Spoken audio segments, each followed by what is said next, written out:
Child,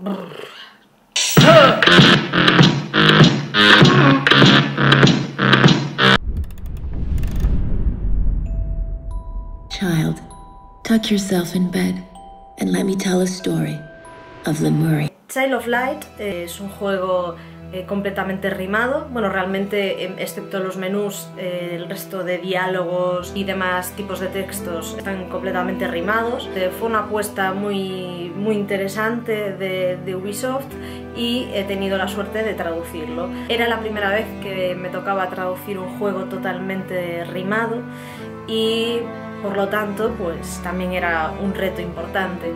Si me he animado, entre otras cosas, a compartir mi experiencia con la traducción de este juego con todos vosotros, es entre otras cosas porque pues, muchos de vosotros, tanto si os ha gustado el resultado de la localización al español como si no, pues no sabéis lo que he vivido yo en primera persona traduciendo este juego y las características y las peculiaridades que puede haber detrás de él. Ubisoft sabía muy bien lo que quería y lo que buscaba en este juego, y lo que buscaba era conseguir un juego totalmente rimado, pero no era simplemente algo tan fácil como trasvasar un texto en inglés al español y hacer que rime y todos están felices. Como toda buena rima y toda buena poesía, pues tiene unas características especiales. En este caso, pues los textos venían en verso y las rimas pues tenían una rima concreta. En este caso, pues imaginaos ABBA, ABBA, CDC, CDC, etc. Entonces, claro, tenías que conseguir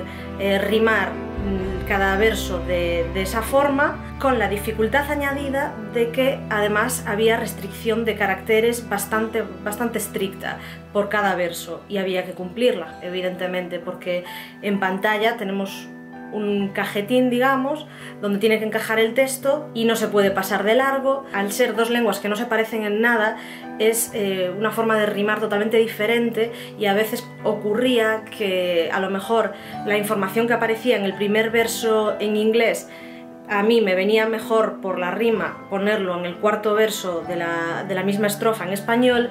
Sin embargo, esto no podía ocurrir. Por el propio concepto del juego, la información que aparecía en el primer verso tenía que aparecer en el primer verso de la traducción en español, en este caso. Me llevó el doble de tiempo porque es que inviertes muchísimas horas en buscar la rima perfecta, que te quepa en el lugar perfecto, y bueno, fue un poco caótico al principio, pero cuando ya llevas una serie de textos del juego traducidos, pues poco a poco vas entendiendo más las mecánicas y lo vas haciendo un poco más de soltura, entre comillas, y todos mis respetos a aquellas personas que se dedican a traducir poesía en su día a día. A mayores de todo esto, pues también se pueden dar casos, como en este juego, de que haya un personaje, porque si lo habéis jugado, estupendo, ya lo sabréis, y si no lo habéis jugado, pues para aquellos que no lo habéis jugado, sabed que los personajes, cuando interactúan entre sí, hablan rimando. ¿Qué pasa?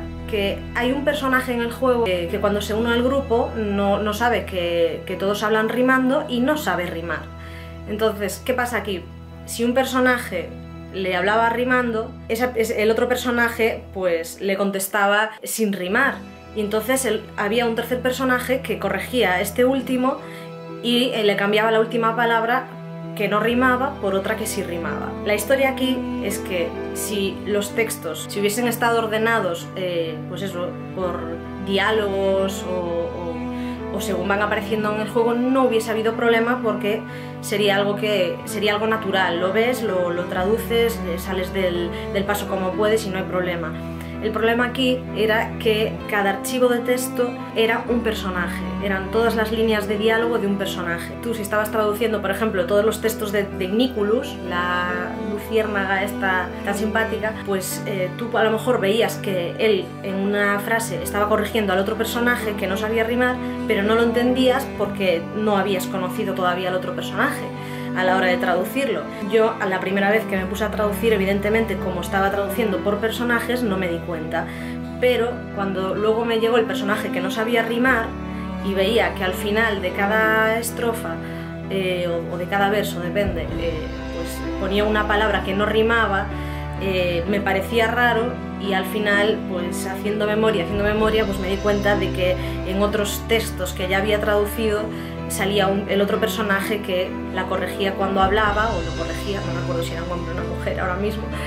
El caso es que tuve que avisar al cliente y pedir si podía recuperar los archivos que ya había entregado al cliente traducidos para hacer esos pequeños cambios. Pero bueno, esto tampoco es algo característico de la poesía ni de los juegos rimados, ni mucho menos. Simplemente hay veces que te llegan los textos ordenados cronológicamente y otras veces que no, y no es porque el cliente quiera complicarte la vida de repente ni hacerte pasar por un calvario, ni muchísimo menos. Ellos tienen sus propios software para trabajar, ellos lo exportan pues como mejor les viene. Y bueno, como podéis ver, si juntáis todas estas cositas, van sumando y sí que pues al final puede parecer una odisea y complicadísimo, y además imaginaos, era el primer juego que me tocaba traducir de estas características. Yo además, que soy una persona súper tranquila, me ha pasado de todo, y un día tenía que hacer, imaginad que tenía una entrega el lunes a las 9 de la mañana,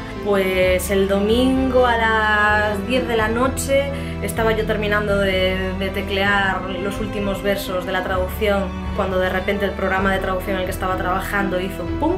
Y de repente desapareció toda la traducción, todo lo que había estado trabajando todo ese domingo había desaparecido, y tuve que rehacerlo todo intentando recordar cada verso y cada palabra que había traducido y que había rimado, a contrarreloj evidentemente, y bueno, al final llegué al lunes a las 9 de la mañana, pero imaginaos, sin dormir, de los nervios. Pero bueno, estas son cosas que, pues como con cada proyecto realmente, tiene sus más, sus menos, sus dificultades, sus momentos un poco de tensión a veces, pero cuando ves tu juego en las tiendas, cuando ves la reacción del público, digamos, de los usuarios, cuando ves que tu trabajo ha valido la pena, pues ni tan mal, ¿no? Esa satisfacción de podía estar mejor. Evidentemente no hay nadie perfecto, era la primera vez, como ya os dije, que hacía un trabajo de estas características, con lo cual evidentemente se podría haber perfeccionado mucho mejor, con más tiempo, con más experiencia por mi parte. Dicen que los artistas nunca están contentos con sus obras, ¿no? Por lo perfeccionistas que son. Yo artista no soy ni me considero. Perfeccionista sí que me considero un rato largo, pero lo importante es alcanzar un nivel de satisfacción adecuado a las circunstancias con las que has tenido que trabajar. Y hasta aquí un poco mi experiencia traduciendo Child of Light. Espero que os haya servido para entender un poco mejor el proceso de localización detrás de este juego. Los que no lo hayáis jugado, pues os animo mucho a hacerlo, porque es un juego muy bonito de ver, es sencillito, con una historia sencillita, pero presentada de una forma súper hermosa, con una banda sonora increíble. Simplemente por todos estos factores ya vale la pena jugarlo, independientemente de la traducción.